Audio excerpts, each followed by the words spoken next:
विवेचना judiciary academy, आपका लक्ष्य हमारा विश्वास। तो सेक्शन 72 हम रेप के सेक्शंस ले रहे थे। हमने रेप को देखा, उसके बाद पनिशमेंट देखा, और अब हम disclosure of identity of victim of certain offences.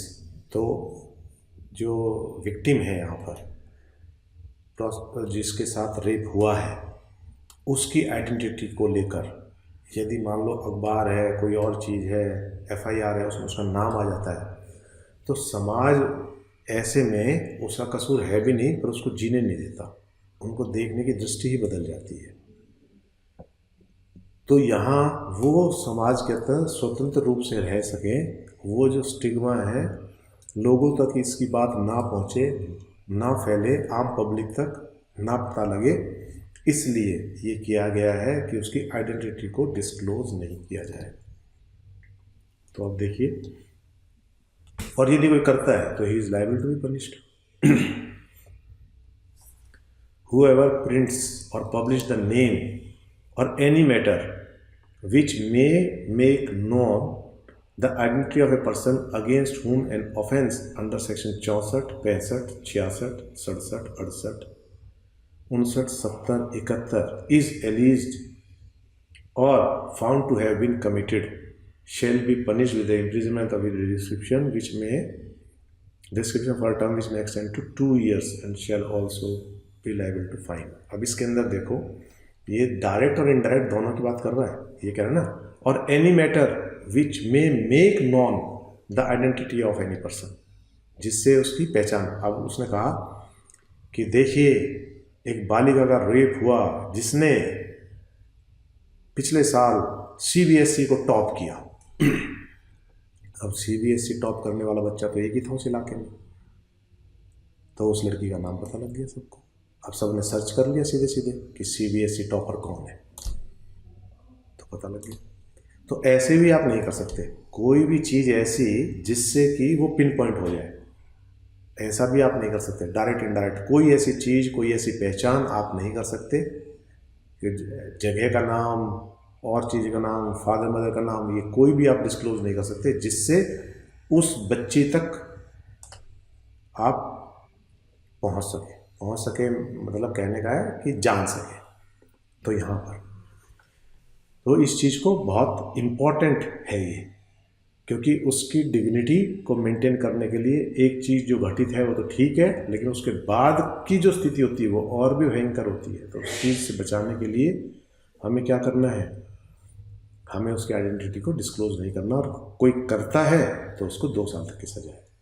अब आगे देखो, इसमें आगे further, nothing in subsection 1 extend to any printing and publication of the name or any matter which may make known the identity of the victim if such printing of publication is, यदि उसका नाम publish हो जाता है तो एक के अंदर, तो वो अपराध नहीं होगा। किन सूरत में नहीं होगा वो देखते हैं।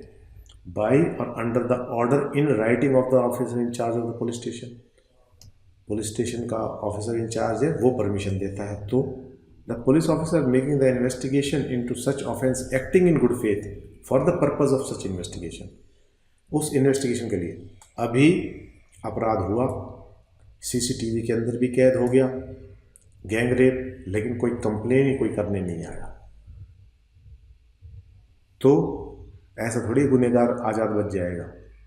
तो ऐसी सूरत के अंदर ये जानने के लिए कि ये बच्ची कौन है, कहाँ की रहने वाली है, कुछ तो बताएंगे ना उसका हुलिया देख के, तो वहाँ पर क्या कर सकते हैं, वो डिस्क्लोज कर सकते हैं। है किसके लिए, गुड फेथ के अंदर, किनको, अपराधियों को सजा दिलाने के लिए।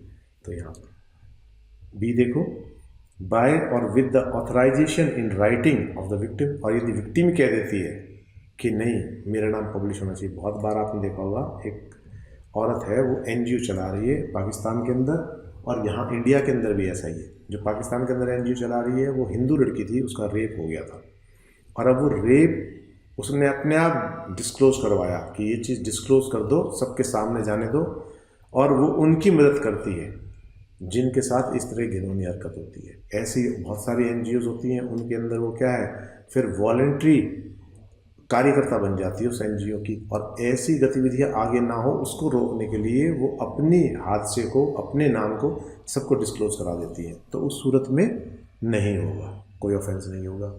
जब खुद ही कह रही है तो सी देखो, where the victim is dead or a child of unsound mind by और with the authorisation in writing of the next of the kin of the victim, जहाँ वो मृत हो गया तो मतलब उसका जो भी अधिकृत है वो नेक्स्ट ऑफ किन ऑफ द विक्टिम, जो मरा है वो या जो अनसाउंड माइंड है वो, यदि वो लिख के देता है तो भी, provide that no such authorization shall be given by the next of kin to anybody other than the chairman. यदि वो इंस्टीट्यूशंस का है ना, जैसे ऑर्फनेज है तो उसके अंदर तो उसका कौन होगा, उसका चेयरमैन या सेक्रेटरी, इसके अलावा कोई परमिशन नहीं देगा। तो यहाँ पर ये होगी explanation for purpose of this subsection. Recognised welfare institution or organisations means social welfare institutions or organisation recognised in this behalf by the central government or state government. ठीक है, क्लियर है का 73 देखो, whoever print or publish any matter in relation to any proceeding before a court with respect to an offence referred to in section 72 without the previous permission of such court shall be punished with the imprisonment of either description for a term which may extend to 10 years and shall also be liable to fine। तो इस तरह के महिलाओं से जुड़े हुए जितने भी अपराध हैं और कम से कम रेप, उनसे जुड़े हुए मामले, तो कोर्ट की परमिशन के बिना वो यदि इन्वेस्टिगेशन चल रही है तो आप उनको छाप नहीं सकते।